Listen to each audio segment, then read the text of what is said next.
قطعاً شما بچه خودتونم اینطوری بودید، یعنی یا دیدید یا از اطرافیانتون یا حتی خودتون فرد میاد یک کاری رو انجام میده به موفقیت میرسه، فرد یک کاری رو انجام میده به شکست میرسه. یعنی هر کاری که میکنه میبینه خدای من مثلا چرا موفق نمیشم، 12 ساعت دارم برای کنکور میخونم، به 6 ساله دارم این کار رو انجام میدم، دارم تلاش میکنم، چرا به موفقیت نمیرسم، چرا دائم مثلا من اینجام، چرا تو این خونم، چرا تو این خونوادم، چرا هنوز مثلا نتونستم ماشین مورد علاقم رو بخرم، چرا میخوام براش فعالیتی رو انجام بدم، دائم شکست میخورم. یعنی دقت کردید که یک سری از افراد اینطوری هستن که تا مثلا دستشون به یک چیزی میخوره شروع میکنه اون کار به درست شدن یا خراب شدن. یعنی اصلا چیزی به اسم حد وسط ما به صورت کلی برای هیچ کدوم از بچه ها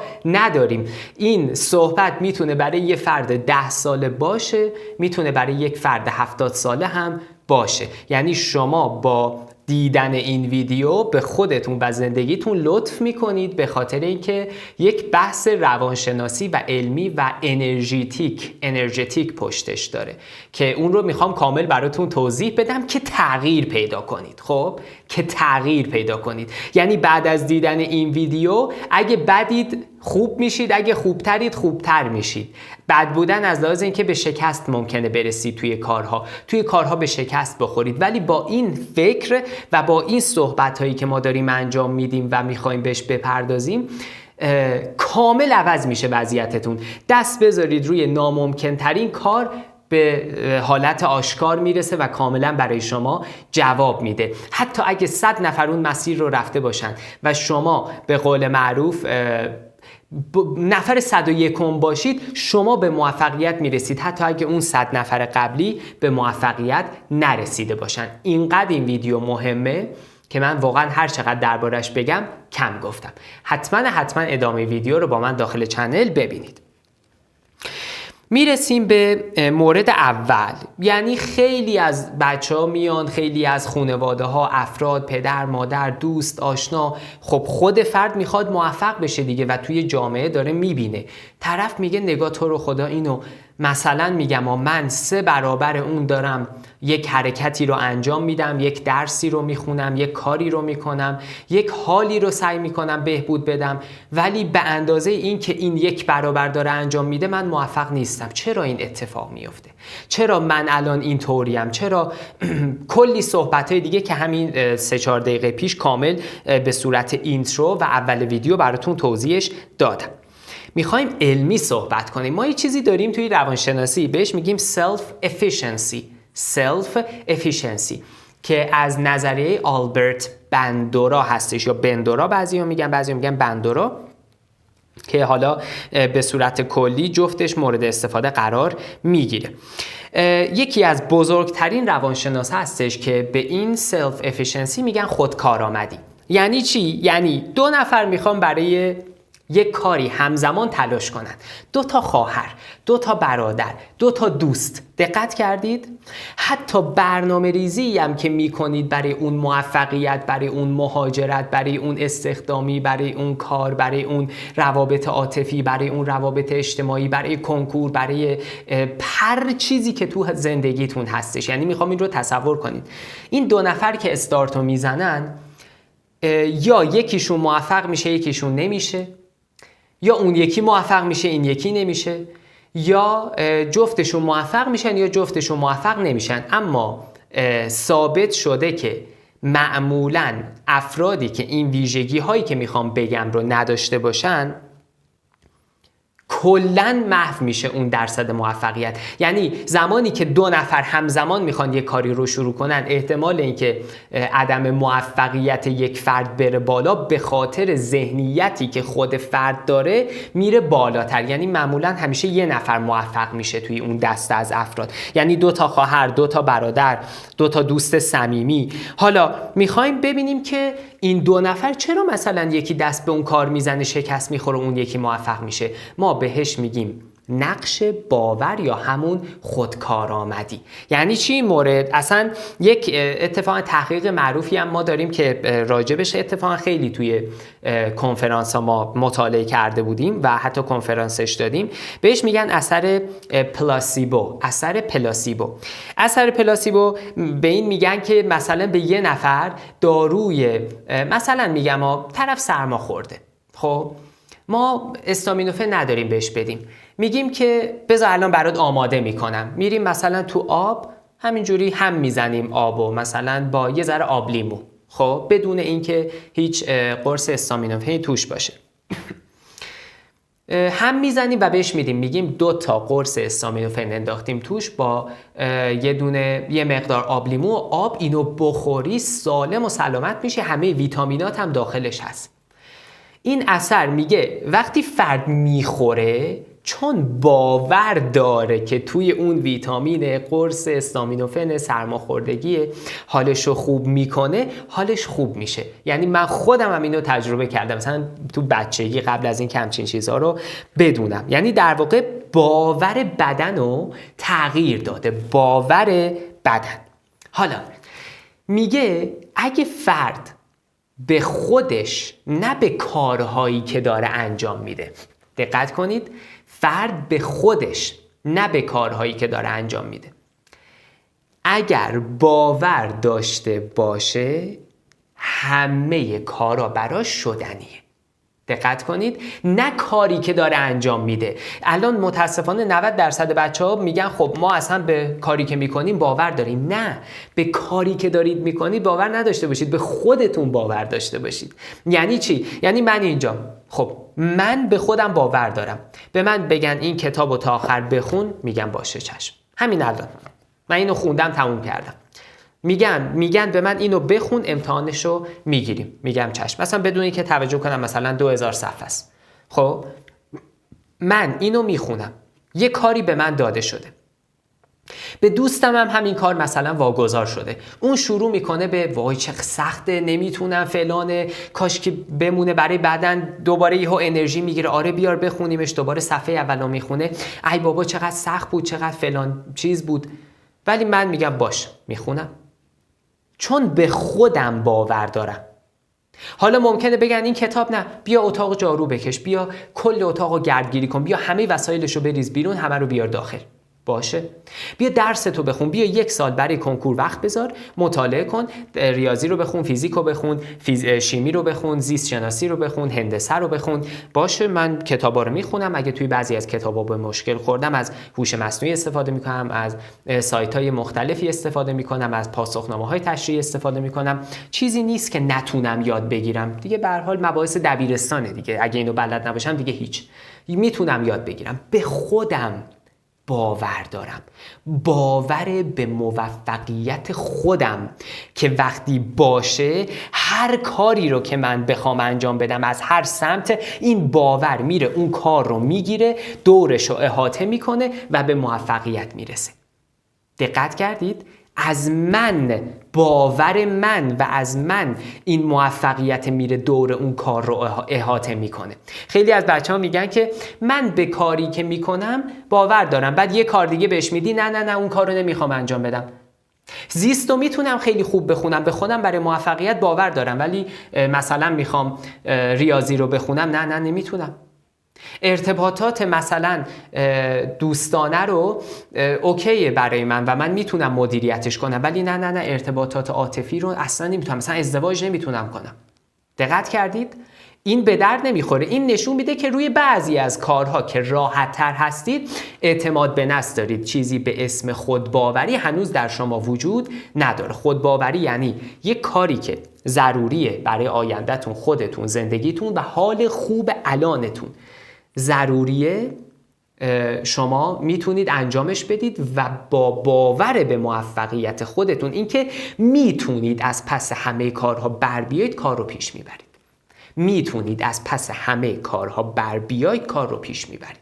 یعنی باور کنید که این مورد اوله ها، این مورد اوله، باور به موفقیت کار رو جمع میکنه. حالا اینجا مهمه. شما دارید توی اطرافیانتون و کارهایی که اطرافیانتون میکنن و یا یکم بزرگتر تو سطح جامعه داره انجام میشه، خیلی از بچه‌ها به من پیام زدن گفتن که آقا ما، چون راجع به این مورد با خیلی از شاگردا قبلا صحبت کردیم، آقا ما فکر میکنیم که اصلا میشه واقعا به موفقیت برسیم، نمیدونیم چرا، اصلا حس خوبی نداریم، انگار انگیزمون رو از دست دادیم. میدونید چرا؟ این به خاطر انرژی منفی اطرافه. شما برید از هر 100 نفر انسان غریبه و رندوم بگید آقا یه هدفی هست، میتونی بهش برسی، تلاش کنی؟ یا میگه نمیدونم، یا میگه نمیشه. کسی با قطعیت نمیگه بله. شاید از هر 1000 نفر 5 نفر بگن، شاید از هر 1000 نفر 2 نفر بگه، یا شاید اصلا به صورت واقعی، یا وگرنه به گفتن نیستش، به عمل کردنه. ولی ما داریم میپرسیم. اینقدر در بحث اطرافیان یا افرادی که دیدید تو ذهن شما یا تو ذهن افراد دیگه این رو جا دادن که آقا نه، نمیشه، نمیتونی، این کار سخته، این کار رو نکن، کسی به جایی نمیرسه، رقابت زیاده، آخرش که چی؟ این متاسفانه ذهنیت به شدت در هر استان، در هر شهرستانی زیاده. یعنی مثلا شما در نظر بگیر 70% یک جمعیت شهرستان در بهترین حالت ممکن تازه دوچاره به این مورد، و وقتی که دوچاره ناخودآگاه گسترش پیدا میکنه تو ذهن شما، دوستتون اینو بگه، فامیل دورتون اینو بگه، یک فرد غریبه و رندومی توی شبکه اجتماعی بیاد این صحبتو کنه، درسته؟ 100 نفر انرژی مثبت بدن، 1 نفر منفی بده، ذهن فرد میره سراغ اون منفیه و گیر میده به اون منفیه که آقا این چرا منفی گفت، چرا منفی صحبت کرد. خب ولی وقتی کسی به اون خودباوری رسیده باشه، بگه آقا من اینم، شخصیتم اینه، قصد دارم به موفقیت برسم، تلاش خودم رو میکنم، به خدا توکل میکنم، موفقیت ها رو سعی میکنم که به دست بیارم، در گذشته تلاشم هم انجام دادم و الان اینجا هستم، حالا بد یا خوب، خب بد یا خوب اینجا هستم، سعی میکنم بهتر بشم و بهبود پیدا کنم. حالا چه کاری قراره من برای آیندم کنم؟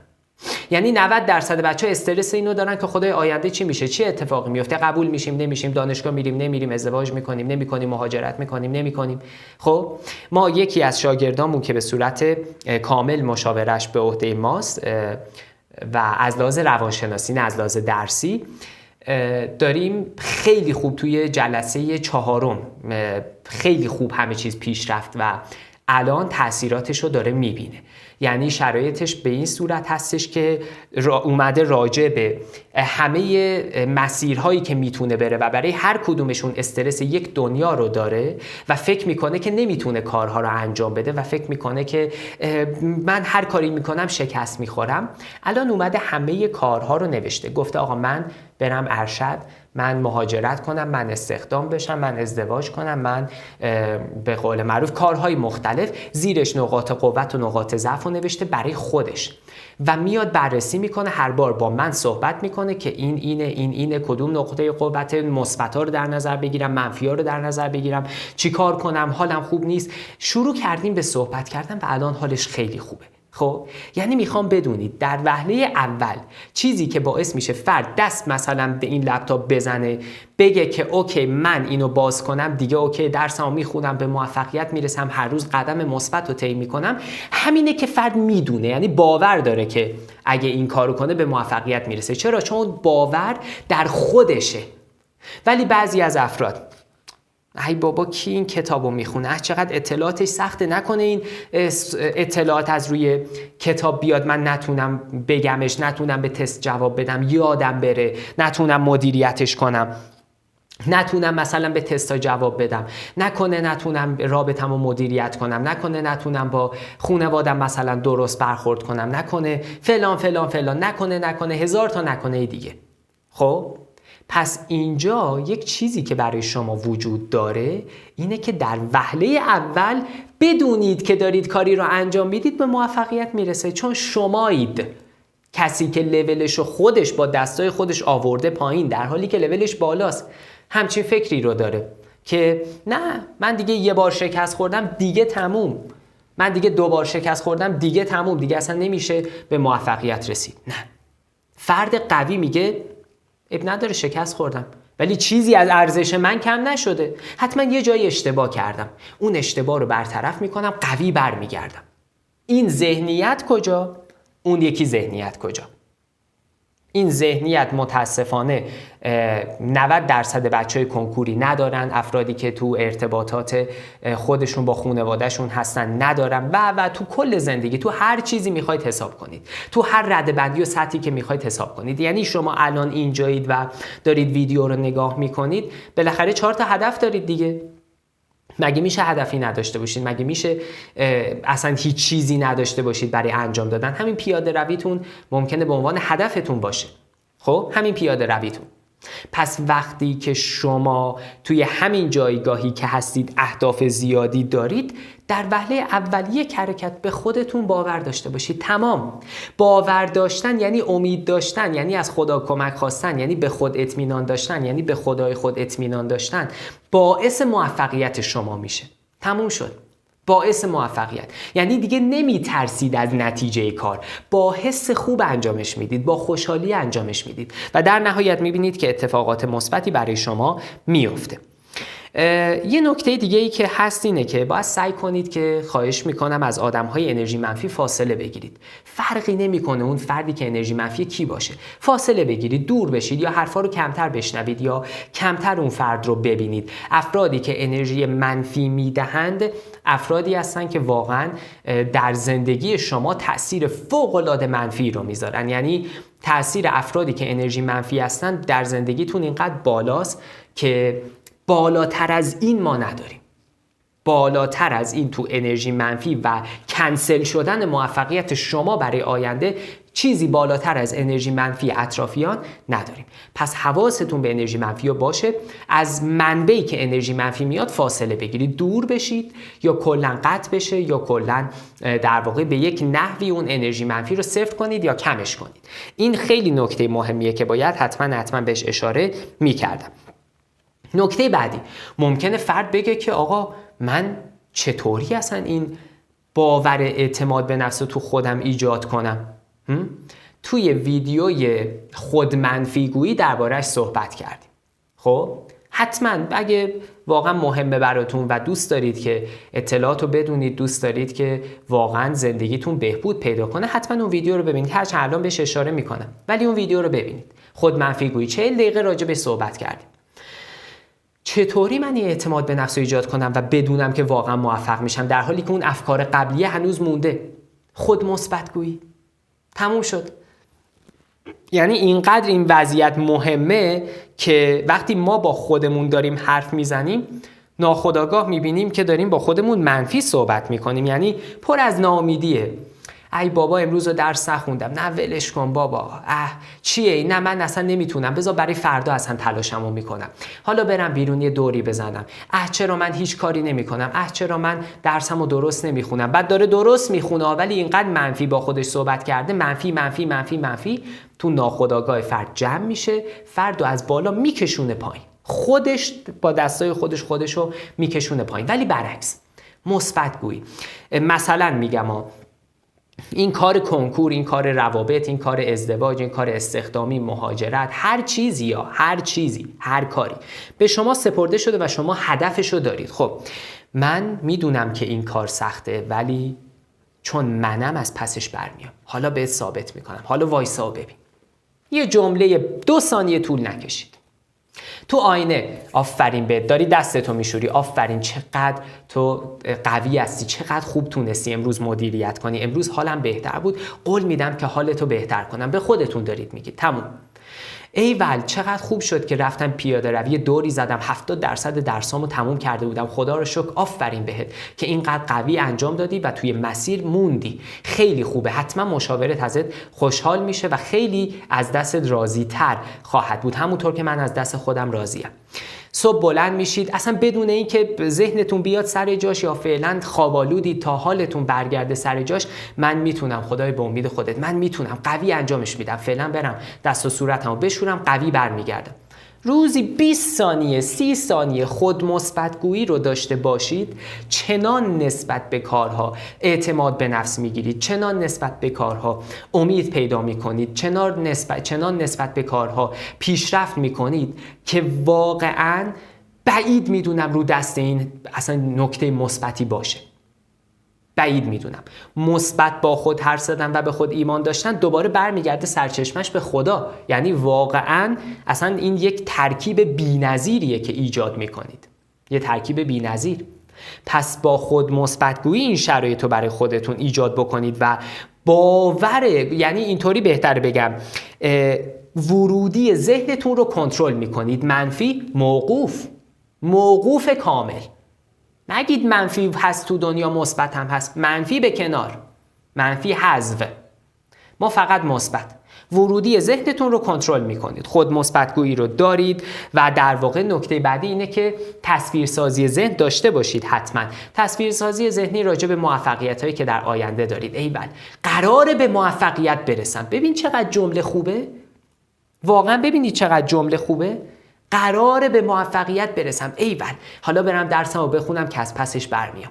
ترکیب کردید تصویرسازی ذهنی رو توی ذهنتون که شما اونجایید، مثلا سر اون کارید یا اون دانشگاهید یا سر کلاسید یا توی ارتباطات عاطفی هستید یا ازدواج کردید، دارید تصویرسازی میکنید. اینا برای گول زدن ذهن نیست، اینا انرژیه. شما وقتی تصور کنید به وقوع میپیونده، ولی وقتی منفی تصور کنید به وقوع نمیپیونده، به خدا نمیپیونده. اینقدر مهمه که در واقع تصویرسازی ذهن رو داشته باشید. خب نکته بعدی اینه که یک روش خیلی قشنگی رو میخوام بهتون بگم. حالا برای کسایی که تا آخر نگاه کردن دمتون گرم. یک روشی رو میخوام بهتون بگم و اگه تا آخر نگاه کردید یه دونه قلب زرد بذارید که بدونم حالا تا آخر تماشا کردید. یه نکته اینه که شما بیایید حدود 50 تا جمله یا 60 تا برای 2 ماهتون 60 تا جمله کوتاه، عبارت کوتاه، یه نیم جمله مثبت بنویسید و لولش کنید. نه اینکه مچالش کنید، لولش کنید و توی یک حالا جعبه چوبی یا مثلا توی یه دونه جای خودکار دیدید بزرگه، توی اون بندازید، توی یک باکسی بندازید و به همش بزنید. خب 1 ساعت وقت بذارید و روزانه یه دونه‌شو رندوم بردارید و نگاه کنید. اینقدر تأثیر مثبتی میذاره روی زندگی شما که باور کنید انجام دادنش مساوی میکنه زندگی شما رو به بعد از انجام این کار و قبل از انجام این کار. اینقدر تأثیرش میتونه بالا باشه. این از این نکته و تقریبا همه این موارد رو براتون توضیح دادم. انشالله که هر نکته سوال یا مورد دیگه داشتید حتما برای من عنوان کنید. در کنار شما خواهم بود. موفق و مؤید باشید. لایک و ساب یادتون نره. یا علی.